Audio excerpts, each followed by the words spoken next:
నమస్తే అండి. తెలుగు వన్ ప్రేక్షకులందరికీ ఉగాది శుభాకాంక్షలు అండి. నా పేరు రాజేశ్వరి అండి. చిత్తూరు జిల్లాలో ఉగాది పచ్చడి స్పెషల్ ఎలా చేసుకుంటారో ఇవాళ నేను మీకు చేసి చూపిస్తున్నాను. దానికి కావాల్సిన పదార్థాలండి: చింతపండు, ఉప్పు, కారం, మామిడికాయ, వేప పువ్వు, బెల్లం అండి. ఉగాది పచ్చడి చేయడానికి మనకి కొత్త చింతపండు తీసుకుంటాం. కొత్త చింతపండులో మనం కొంచెం వాటర్ వేసి పల్ప్ లాగా చేసుకొని రసం పిండేసుకుంటాం. దీన్ని మనం బౌల్లోకి తీసుకుందాం. ఇప్పుడు ఇందులోకి బెల్లం కలుపుకుందాం.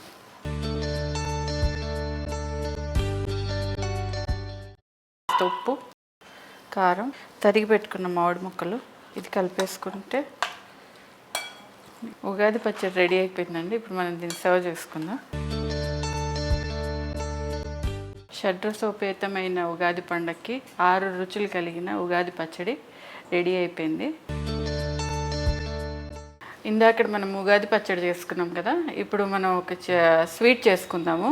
ఇది మా ఇంట్లో ప్రత్యేకంగా చేస్తారు. చాలా సులువుగా చేసుకోవచ్చు, కొన్ని పదార్థాలతో చేసుకోవచ్చు. ఎలా చేయాలో నేను మీకు చూపిస్తాను. దీనికి మనకి గారెల పిండి కావాలి. మినపప్పుని ఒక 8 గంటల సేపు నానబెట్టేసి మెత్తగా రుబ్బేసుకోవాలి. పాలు ఒక 1/2 లీటరు, 200 గ్రామ్స్ మినపప్పుకి 1/2 లీటర్ పాలు, 200 గ్రామ్స్ చక్కెర, 2 యాలక్కాయలు, వేపడానికి తగినంత నూనె. గప్చుప్ మిఠాయి ఎలా చేసుకుందామో చూద్దాము. నూనె కాగే లోపల పాలు కూడా కాగాలి. పాలు కాచుకుందాం. ఇప్పుడైతే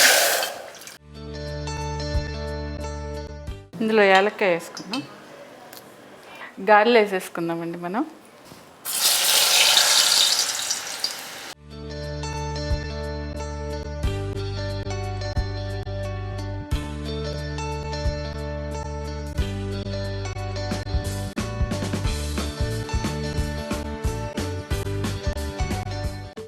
పాలు బాగా దగ్గర అయినాయి. ఇప్పుడు మనం తీసేసుకుందాం.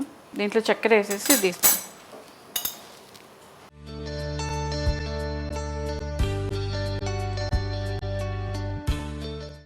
పాలు చిక్కబడ్డాయి కదండి. ఇప్పుడు మనం గారెలు ఇందులోకి వేసేసుకుందాం.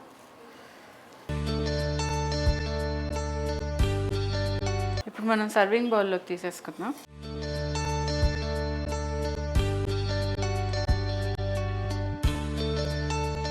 చిత్తూరు జిల్లా వారి ఉగాది స్పెషల్ గప్చుప్ మిఠాయి రెడీ అయిపోయిందండి. మీరు ట్రై చేయండి ఇంట్లో.